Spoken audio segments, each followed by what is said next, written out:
Somebody tweeted out this is the Purge. Yes, it is the Purge of Belfast.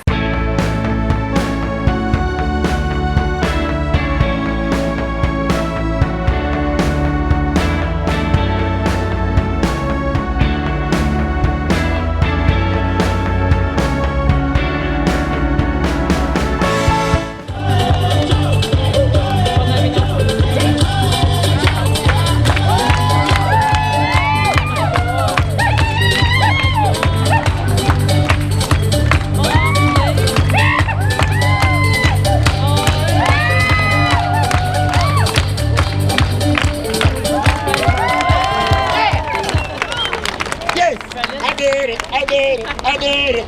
Wow. Wow. Guys, African. Come on, guys. African. Fantastic, guys. Thank you very much, all of you, for stopping by. Until next time. Have a good time.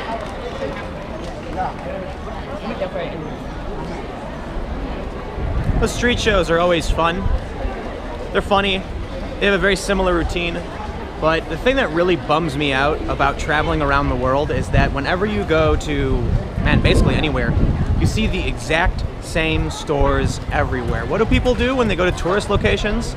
You see the same street shows. Variation, that guy was doing a limbo under a fire staff or whatever you'd call it. Sometimes you see dancing, you see backflips, but all the stores are the same. Starbucks, there's like 12 Starbucks surrounding me right now. It's kind of a bummer, but I guess if you really want to see the sights, you gotta leave the city.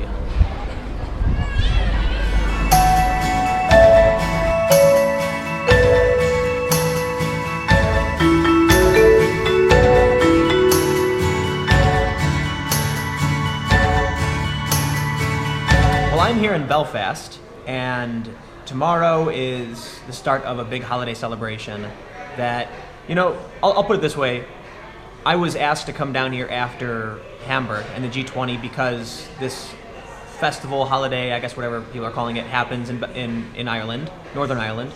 And so my friends were like, come down and just come check it out. And I don't know a whole lot about it, but I have Sarah here who's actually from Northern Ireland, right? Yeah, I am. So they light big bonfires. Oh yeah. There's parades. Yeah. Somebody tweeted out this is the Purge. Yes.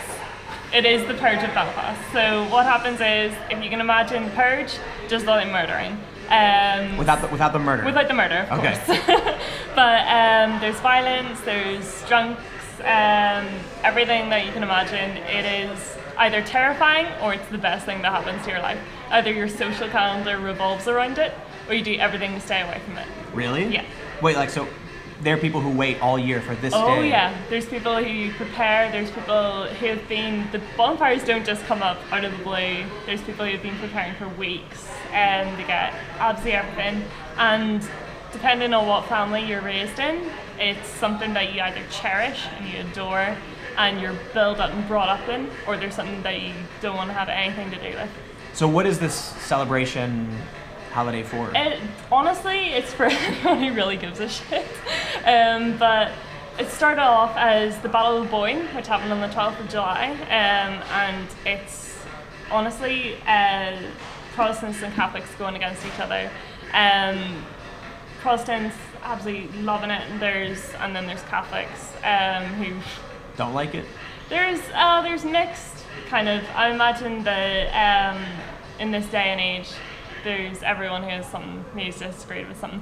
But it depends really generation-wise. If you've been brought up in a family who does it every single year, and they live for it, and they have such strong political views about it, that you want to carry on that tradition, or you've been raised on it, and you know exactly what you're fighting for, or what you stand for. And then I think there's just a lot of people in Belfast who are political for the sake of being political, or there's people, I think personally, like me, and not because I don't want to start any fights, not because I don't stand for something, but I've honestly never been raised on a political background.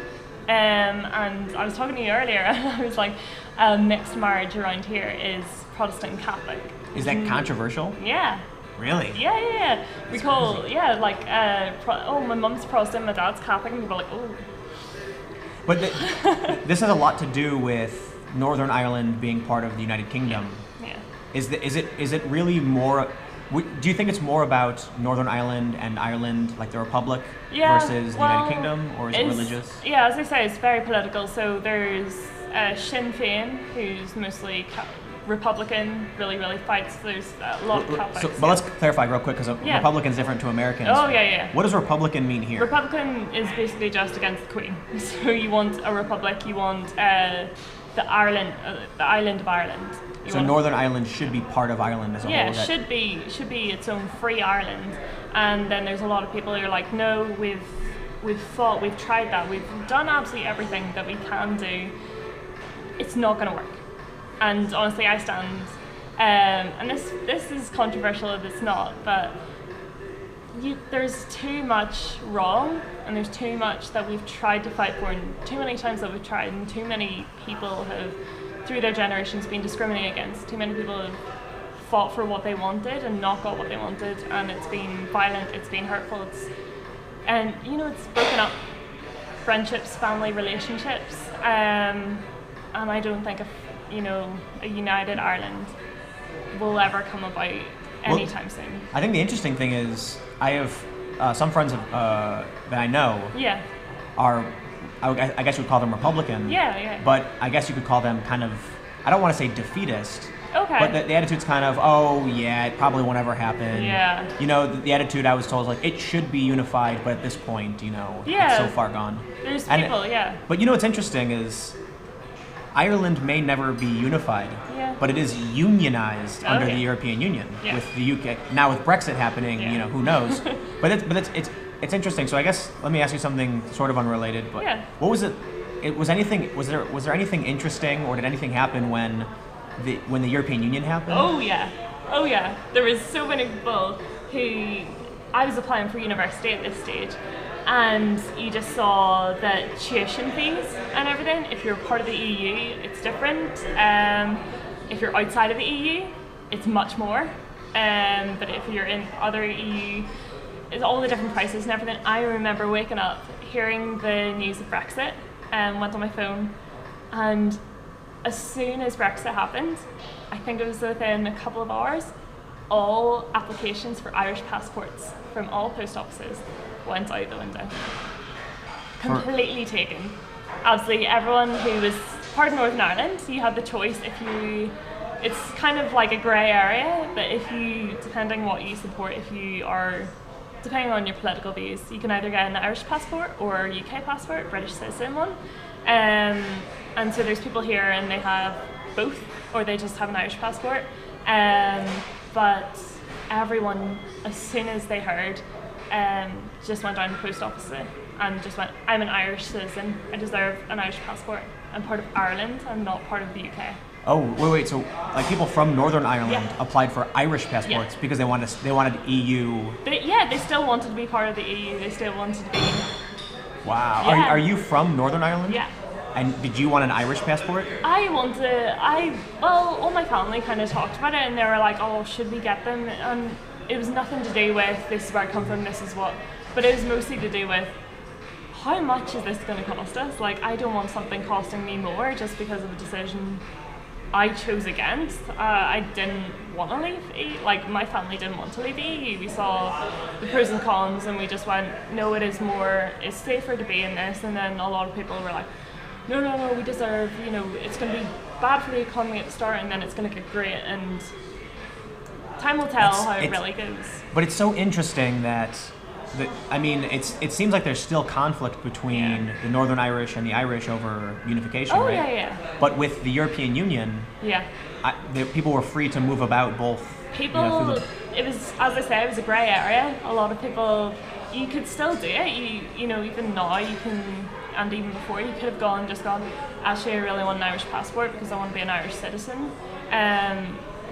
But the funny thing is, whenever I was applying for university, I decided, and I was like, oh, there's a couple of good courses down south, down in Dublin. And then I heard about the ratio of trying to get in there. Like, the Irish universities really don't want to take people from Northern Ireland. They want to take from EU. But obviously they'll take some. They can't just discriminate against it, but it's very limited their places that they have for Northern Irish students. So let's go back to what's going to happen tomorrow. I was told that it's, the 11th they do a bunch of big bonfires. Oh, yeah. And then the 12th is just partying and 12th drinking. the 11th is bonfires. I know we're part of a hotel and we're part of the city centre. There's a lot of residents that we have here and they'll be going out to the bonfires. But yeah, bonfires is really just a time for people to just put political flags. They put different flags. They put political posters, like the ones that we use for the elections and everything that we kind of publicise with. It's a time for people to just kind of.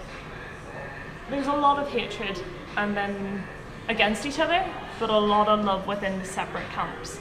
I guess a lot of people unifying over what they believe in, and disagreeing over the other view. I heard there's going to be fighting. Yeah. Really? Unfortunately. And this still this traces back to like the separatists, like the unionists versus the. I think we've come a long way. I get a lot of people ask, "Oh, is there anything? Is Ireland or is Northern Ireland still safe to come?" And I imagine as someone from the US, and you've heard a lot of stories, and you're like, "Oh, no troubles," or there's so much conflict. They still go on, and I feel it's like we've come leaps and bounds from what it was from the 60s. And the whole way up to now, present day, and you hear horrific stories of discrimination. You hear people getting windows knocked in, people, if you find out that, say you're part of the older generation, you find out your kids were doing the same thing, you pick on the kids, you end up like going around schools, people get so much abuse. It's so crazy because it seems like in a lot of places in the West, like in Europe, I mean the British and the French fought for so long. Yeah. But it's crazy to see that the Irish and the Northern Irish, the Protestants and the Catholics they still go at it. They do, and it's part of our history. And as much as I absolutely hate history repeating itself, but there's a lot of scars and open wounds which keep on being reopened by people who don't want to let kind of history, they don't want to kind of let it go in the background. A lot of people stand for, no, I fought for this, or this is how far we've come, and so that shouldn't go unremembered and shouldn't go forgotten. All right. So tomorrow is going to be interesting. Tomorrow, if you're going out, oh yeah, I'd say bring an extra pair of pants. Really? Why pants? Bring an extra pair of underwear. Why? What does that mean? Just in case you shit yourself with how many people there is. Oh, okay. But, well, aside from that, is there anything else that I should know about? I would say don't wear a football shirt. I'm gonna wear this. Good. I'm gonna wear the same thing I wear every single day. We had a lot of people go out and they were saying, I should have known Northern Ireland don't wear a football shirt of anyone, because that's political too. I think I gotta clarify, because a lot of Americans, you're talking about soccer. Yeah, talking about soccer. We call it, football's different to us. Not American football. But there's gonna be a lot of drinking, and there's gonna be a lot of people who are willing to give their point of view. So be looking out for that. There's a lot of people who'll be like, oh yeah, no, this is why I believe in, come in and everything. But I was told that there's gonna be a lot of people like, who are you? If you're not from here, go away. Is that kind of, you have to gauge and see how it is, but there's a lot of people who are like this. If you go up to them and be like, oh, so what's all this about? And they're like, you don't know? And they'll be like, I'm an American tourist, tell me things. Yeah, or there's going to be a lot of people who be like, wait, what do you think about this? Before, and I would say just go in neutral completely. I mean, that's my thing. Yeah. I mean, I'll go up to anybody and say, honestly, I don't know. Yeah. I'm just an American who came down, I heard there was, a big holiday and I want to learn more about it. Yeah, and I would say if you go in with that kind of attitude, a lot of people would be more than willing to just go, well, this is a story, let me tell you. And you might get invited for a couple of drinks, you might see, there'll be little kids running about and absolutely everything. It's a social event for a lot of people, for the most part of it. Cool. So have a good time. All Enjoy right. it. I will. And don't get beaten up. Hopefully not. Good. Sarah, thanks for Thank you talking. very much. Okay, so I also have a few journalist friends who are living here in Belfast, or not living here, but some are and some aren't. And they're going to come down It's gonna be really interesting. Somebody tweeted out, I said this in the beginning, but they called it the Purge.